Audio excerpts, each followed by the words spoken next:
Hello friends, so welcome you for one more new lecture which is on ice plant। और इस lecture में हम देखेंगे ice plant किस तरह से वर्क करता है, क्या क्या इसके कंपोनेंट्स होते हैं। तो मैं सभी से रिक्वेस्ट करूंगा कि पूरा लेक्चर देखें, और ये चैनल आपने सब्सक्राइब नहीं किया है तो प्लीज़ डू सब्सक्राइब इट। और ये बहुत इम्पोर्टेंट टॉपिक है एक मैकेनिकल इंजीनियरिंग के लिए, और जैसे जनरल टॉपिक में भी आइस प्लांट किस तरह से काम करता है। तो आइए शुरू करते हैं, देखते हैं किस तरह से ये काम करता है। तो सबसे पहले आइस प्लांट जो होते हैं ये वीसीआरएस पे काम करते हैं। वीसीआरएस आप सबने पढ़ रखा है, वेपर कंप्रेशन रेफ्रिजरेशन सिस्टम। आपका जो डोमेस्टिक रेफ्रिजरेटर होता है ये वेपर कंप्रेशन रेफ्रिजरेशन सिस्टम पे काम करता है। एयर कंडीशनिंग सिस्टम होता है, चाहे विंडो एयर कंडीशनिंग सिस्टम हो, स्प्लिट एयर कंडीशनिंग सिस्टम हो, चाहे कोई भी एयर कंडीशनिंग सिस्टम ने, ये सारे एयर कंडीशनिंग सिस्टम भी आपका वेपर कंप्रेशन रेफ्रिजरेशन सिस्टम पे काम करते हैं। तो आपका आइस प्लांट भी उसी तरह से इस पर काम करता है। और यदि हम वेपर कंप्रेशन रेफ्रिजरेशन सिस्टम की बात करें तो इसमें 4 मेजर कंपोनेंट होते हैं। इसमें कंप्रेसर है, कंडेंसर है, एक्सपेंशन वाल्व है, एवापोरेटर है। तो ये कंपोनेंट आपके आइस प्लांट में भी होते हैं। देखिए ये मेजर कंपोनेंट होते हैं, इसके अलावा भी बहुत सारी एसेसरीज लगी होती हैं, चाहे हम एसी की बात करें, चाहे फ्रिज की बात करें, चाहे आइस प्लांट की बात करें। क्योंकि ये मेजर कंपोनेंट होते हैं तो इनको हम पढ़ लेते हैं और बाकी चीज़ों को हम बाद में डिटेल में पढ़ते हैं। अब इसके बाद यदि हम बात करें कि इसमें आइस प्लांट जो होता है, जैसे आपका रेफ्रिजरेंट फ्रिज होता है, एसी होता है, तो उसमें एक रेफ्रिजरेंट होता है जो कि आपका कूलिंग परफॉर्म करता है, हीट एक जगह ऑब्जर्व करता है, एक जगह हीट को रिजेक्ट करता है। पूरा ऑपरेशन मतलब वही परफॉर्म करता है, वही एक कैरियर होता है। इसी तरह आपका आइस प्लांट होता है, इसमें भी एक रेफ्रिजरेंट होता है जो कि आपका कूलिंग परफॉर्म कर रहा है। यहाँ पर जो रेफ्रिजरेंट होता है वो जनरली हम यूज़ करते हैं अमोनिया। ठीक है, अमोनिया एक एक्सीलेंट रेफ्रिजरेंट है, बहुत अच्छा रेफ्रिजरेंट है, क्योंकि अमोनिया की जो हीट अब्जॉर्ब की कैपेसिटी वो ज़्यादा होती है। लेकिन अमोनिया के साथ सबसे, और इसका जो GWP होता है ना, ग्लोबल वार्मिंग पोटेंशियल, वो भी क्या होता है, ज़ीरो होता है। यदि आपने रेफ्रिजरेंट की प्रॉपर्टी पढ़ी है तो ये GWP global warming potential plus ODP ozone layer depletion potential, ये दोनों टर्म से हम किसी भी रेफ्रिजरेंट होता है तो उसकी एक ये प्रॉपर्टी होती है। तो यहाँ पर जो हम रेफ्रिजरेंट यूज़ करते हैं अमोनिया, अमोनिया का जो GWP होता है ग्लोबल वार्मिंग पोटेंशियल, वो क्या आता है, ज़ीरो होता है। लेकिन हम अमोनिया डोमेस्टिक एप्लीकेशंस में यूज़ नहीं करते हैं, हम एसी में, फ्रिज में यूज़ नहीं करते हैं। उसका रीज़न ये है कि अमोनिया क्या होता है, हैज़ार्डस होता है, और अमोनिया फ्लेमेबल भी होता है। हैज़ार्डस का मतलब ये जहरीली टाइप की होती है, तो हम अमोनिया यूज़ नहीं करते हैं। तो लेकिन हम आइस प्लांट अमोनिया यूज़ कर रहे हैं। लेकिन यहाँ पे आइस प्लांट हम 2 रेफ्रिजरेंट यूज़ कर रहे हैं, एक तो प्राइमरी रेफ्रिजरेंट होता है, एक सेकेंडरी रेफ्रिजरेंट होता है। प्राइमरी रेफ्रिजरेंट मतलब जो आपका प्राइमरी साइकिल में चल रहा है। जैसे फॉर एग्जांपल हम इसकी बात करें एयर कंडीशनिंग सिस्टम में, तो एयर कंडीशनिंग सिस्टम में प्राइमरी रेफ्रिजरेंट क्या हो जाएगा, वो गैस हो जाएगी जो उसके अंदर फ्लो हो रही है, और सेकेंडरी रेफ्रिजरेंट क्या हो जाएगा, एयर हो जाएगा जो कि कूलिंग कर रहा है।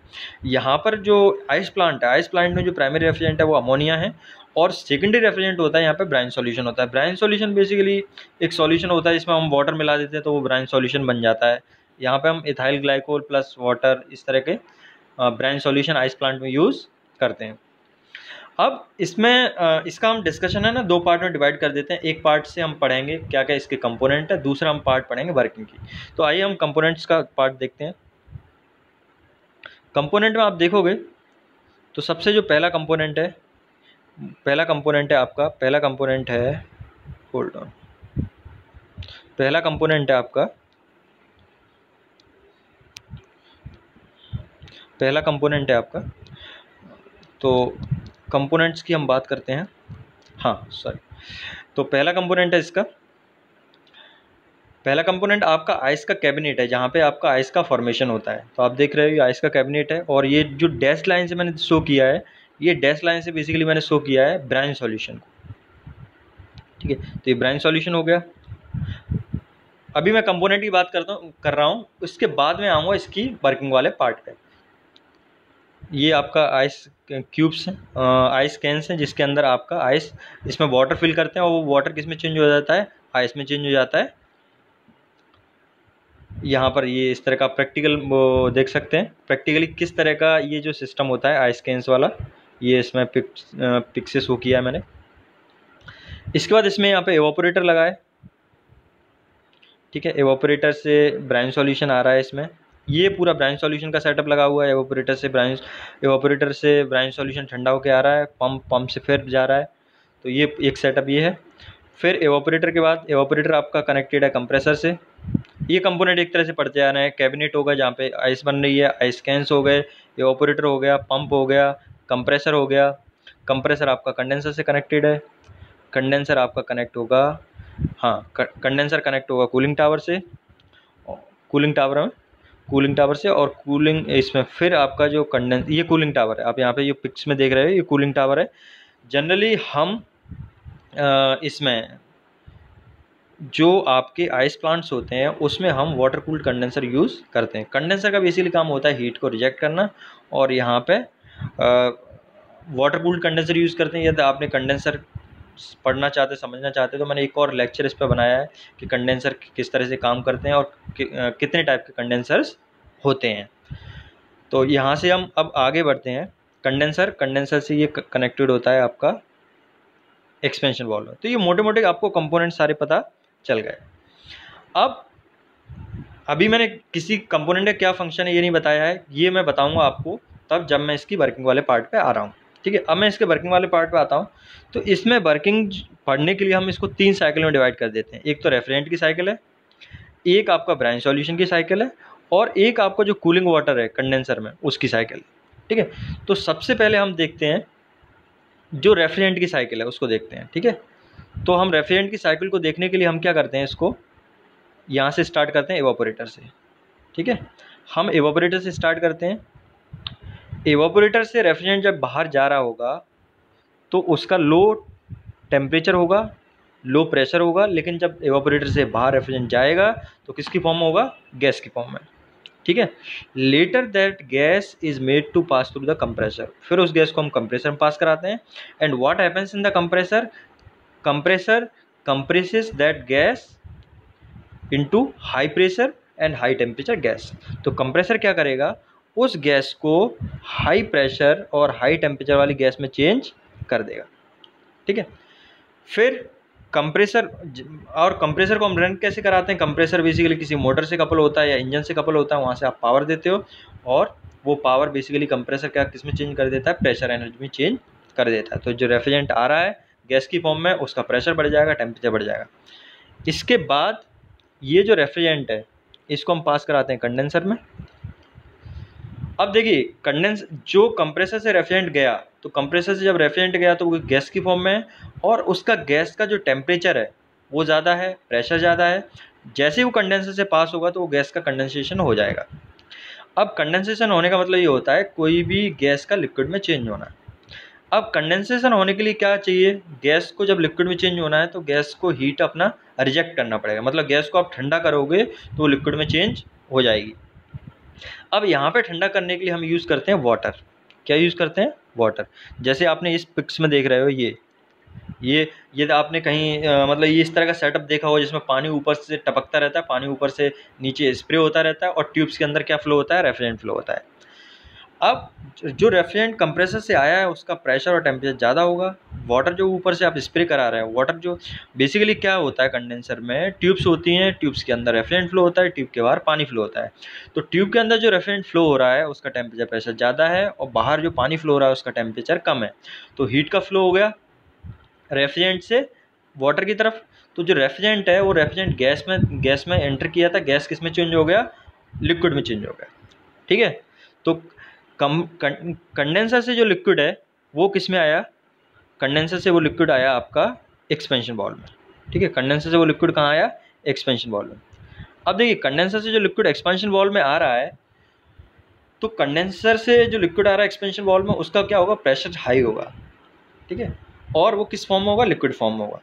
अब एक्सपेंशन वाल्व क्या करेगा, उस जो लिक्विड कंडेंसर से आ रहा है हाई प्रेशर लिक्विड, उस हाई प्रेशर लिक्विड का एक्सपेंशन कराएगा। एक्सपेंशन कराने का मतलब ये है उसका प्रेशर और टेम्परेचर रिड्यूस हो जाएगा, कम प्रेशर टेम्परेचर रिड्यूस हो जाएगा।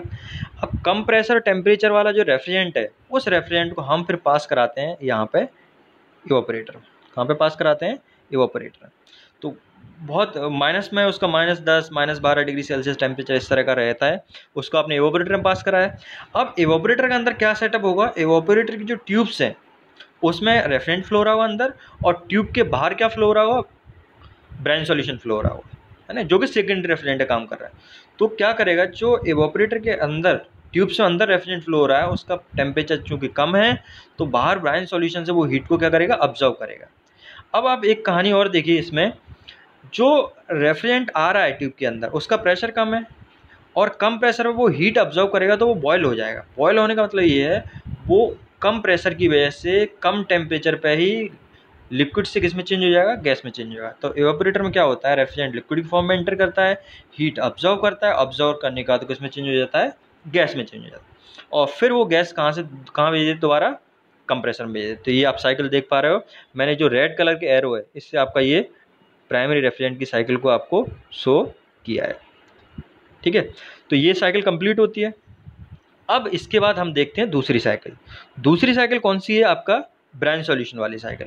तो ये बहुत आसान है, आपको समझ में आ रहा होगा। एवापोरेटर, एवापोरेटर में क्या हुआ, ब्राइन सॉल्यूशन ट्यूब के बाहर फ्लो हो रहा है, ट्यूब के अंदर क्या फ्लो हो रहा है, रेफ्रिजरेंट फ्लो हो रहा है।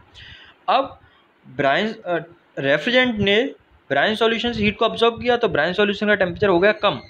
अब उस ब्राइन सॉल्यूशन को हमने कहाँ भेज दिया, यहाँ कैबिनेट में भेज दिया जहाँ पे ये ब्राइन सॉल्यूशन है। तो ये ब्राइन सॉल्यूशन क्या करेगा, जो कैंस के अंदर वाटर होगा उस वाटर से हीट को क्या करेगा, ऑब्जर्व करेगा। उस वाटर से हीट को ऑब्जर्व करेगा तो वाटर तो चेंज हो जाएगा किसमें, सॉलिड में, लेकिन ये ब्राइन सॉल्यूशन सॉलिड में चेंज नहीं होगा। और ब्राइन सॉल्यूशन सॉलिड में इसलिए नहीं चेंज हो रहा है क्योंकि ब्राइन सॉल्यूशन का जो फ्रीजिंग टेम्परेचर है वो बहुत ज़्यादा कम है। ठीक है, मतलब -5 -7 ऐसे होगा। तो ब्राइन सॉल्यूशन आपका, मैं एग्जाम्पल के तौर पर बता रहा हूँ, तो ब्राइन सॉल्यूशन तो आपका लिक्विड में रहेगा, लेकिन उस ब्राइन सॉल्यूशन की वजह से जो वाटर है, कैंस में फिल वाटर है, वो वाटर किस में चेंज हो जाएगा, सॉलिड में चेंज हो जाएगा। तो इस तरह से आइस का फॉर्मेशन होगा। अब जब जो ब्राइन सॉल्यूशन है वाटर से हीट को ऑब्जर्व करे तो ब्राइन सॉल्यूशन का टेम्परेचर बढ़ेगा, तो हम ब्राइन सॉल्यूशन को दोबारा ठंडा करने की जरूरत पड़ेगी। तो यहाँ पे पंप लगा हुआ है, इस पंप से हम क्या करेंगे, इस ब्राइन सॉल्यूशन को दोबारा एवापोरेट। तो ये साइकिल मतलब कंटिन्यूस चलता रहता है। ब्राइन मतलब पंप क्या करता है, ब्राइन सॉल्यूशन को लगातार एवापोरेटर में भेजा रहता है, और एवापोरेटर से ब्राइन सॉल्यूशन क्या है, कंटिन्यूसली आइस कैंस वाला जो पोर्शन है जहाँ पे आइस बन रही है, आइस का कैबिनेट है, वहाँ पे आता रहता है। तो इस तरह से ये साइकिल कंटिन्यूसली चलती रहती है। तो हमने 2 साइकिल देख ली, आप देख रहे हो मैंने एरो से दिखाया है। ये ब्लू कलर के जो एरो है ये आपका ये वाला पोर्शन शो कर रहा है जो ब्राइन सॉल्यूशन का या ब्राइन की जो साइकिल है, ठीक है, ब्राइन सॉल्यूशन की जो साइकिल है उसको शो कर रहा है।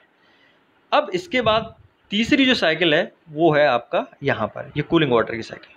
तीसरी जो साइकिल है वो है कूलिंग वाटर की साइकिल, ये यहाँ पर होगी। ठीक है, तो ये कूलिंग वाटर की साइकिल है यहाँ पे। अब कूलिंग वाटर की साइकिल में क्या हो रहा है,